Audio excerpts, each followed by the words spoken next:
విధి నిర్వహణలో ఉండగా సరదాగా దేవర సినిమా పాటకు డ్యాన్స్ చేసి సస్పెన్షన్కు గురైన తుని ఆర్టీసీ డ్రైవర్ లోవరాజు మంత్రి నారా లోకేష్ని కలిశారు.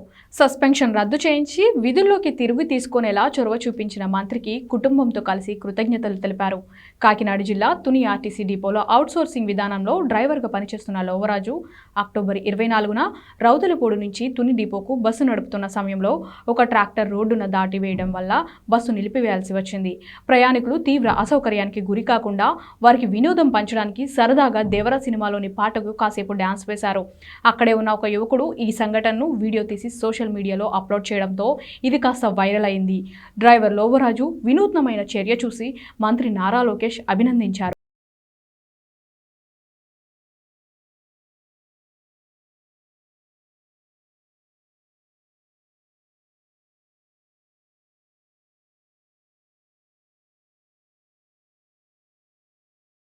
నిబంధనలు ఉల్లంఘించారని పేర్కొంటూ అధికారులు లోవరాజును సస్పెండ్ చేశారు.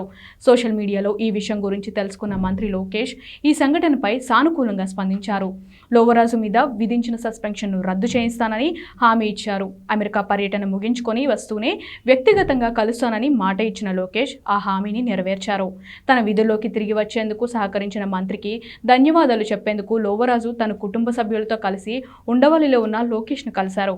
ఈ సందర్భంగా మంత్రి వారి కుటుంబ పరిస్థితుల గురించి ఆరా తీశారు. మీ కష్టాలను నేను అర్థం చేసుకుంటున్నాను, మీకు అన్ని విధాలా అండగా ఉంటాను అని మంత్రి భరోసా ఇచ్చారు. ఇలాంటి చొరవలు ప్రజల సమస్యలను సమర్థంగా పరిష్కరించడంలో నాయకత్వం ఎంతో ముఖ్యమని చాటి చెప్తున్నాయి.